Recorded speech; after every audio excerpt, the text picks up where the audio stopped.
Hello, this is Margot Rose of Body Aware Grieving, and today I want to discuss with a little bit more examples an idea that I brought up in a recent podcast of romance sabbatical.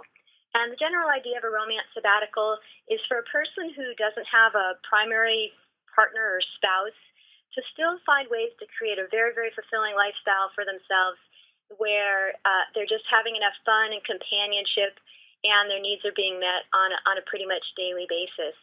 So some examples that I've come up with in my own life, I was living alone in an apartment, a little bit expensive, and I was kind of busy caring for my pet Bunny Joe, who was sick. And after Bunny Joe passed away, I just recently moved in with one of my really long-term friends, and I'm sharing a mortgage with her, and we're housemates now.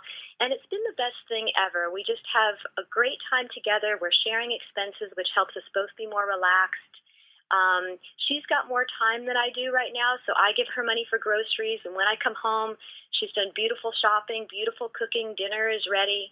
I miss not having my pet Bunny Joe, who just passed away, but my friend has a cat, and so instead of being a full-time sort of pet mom, I now get to be an auntie. I get to enjoy hanging out and living with the cat, but I don't have these full-time responsibilities that I used to. So that's just a quality of life improvement.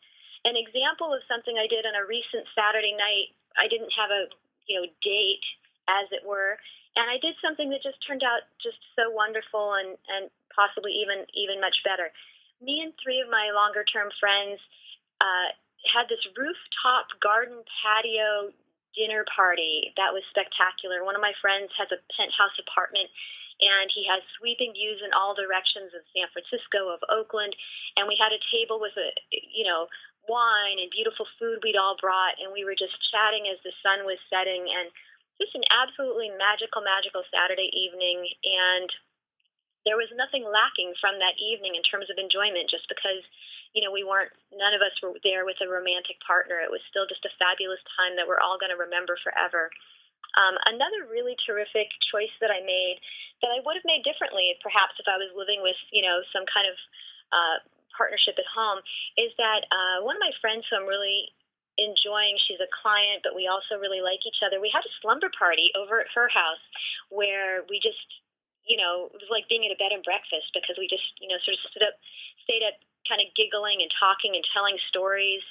And then in the morning, even though I had to get up early, she had gotten up even earlier than me, and I couldn't believe it. I walked downstairs, and she had this gorgeous breakfast prepared. She had this omelet with fresh basil, and the juice was ready, and the tea was already brewed. And I left for work that day completely blissed. It was so nurturing. It was so fun, and absolutely nothing felt missing from my life at that time. So those are examples of me making choices in what I would call a romance sabbatical way. I'm not waiting for happiness, intimacy, nurturing, and the securities of living with someone I care about. I'm creating all those things right now, and I'm finding it really fun. And so those are just examples.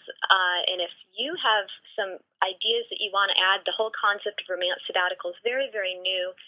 Hopefully we're going to have much more discussion and much more participation where people can help create this idea in a way that might help more of us live really, really well right now, regardless of whether or not we consider ourselves to be quote-unquote single. So that's it for now. I hope I get to hear some of your ideas. Best wishes to you, Margot Rose. Take care.